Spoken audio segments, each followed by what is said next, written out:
Hi నమస్తే welcome to NSTV. Nirmal జిల్లా బాయిన్సాలోని గార్డెనవాగు ప్రాజెక్టును కలెక్టర్ భావేష్ మిశ్రా శనివారం పరిశీలించారు. ప్రాజెక్టు వివరాలు, ప్రస్తుతం నిల్వ ఉన్న నీరు తదితర వివరాలను అధికారులను అడిగారు. త్రాగునీటి సరఫరాకు సంబంధించి అంశాలను సమీక్షించారు. భవిష్యత్ ప్రణాళికల ప్రకారం నీటి నిర్వహణ ఉండాలని తెలిపారు. అనంతరం బాయిన్సా సబ్ కలెక్టర్ కార్యాలయంలో పలు అంశాలపై చర్చించారు.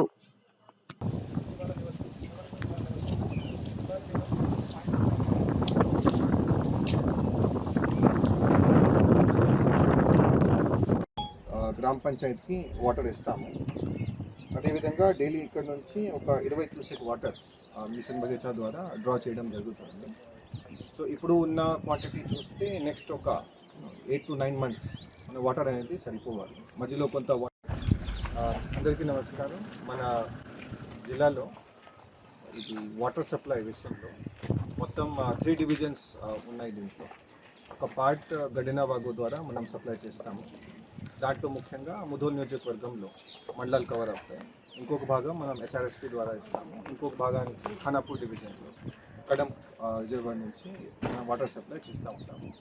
మనందరికీ తెలిసిన విషయం, ఈ సంవత్సరం ఈ మాన్సూన్ రెయిన్ఫాల్ కొంత తక్కువ ఉంది. ఈ రోజుది మనం ఫిగర్ చూసుకున్నట్టయితే దాదాపు ఒక 37% డెఫిసిట్లో మనం ఉన్నాము.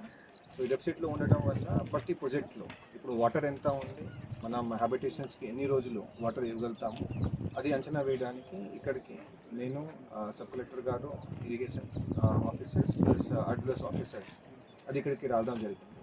ఇక్కడ ఉన్న ఫిగర్ ప్రకారంగా చూసినట్టయితే గడినావాగు ప్రాజెక్ట్ ద్వారా డైలీ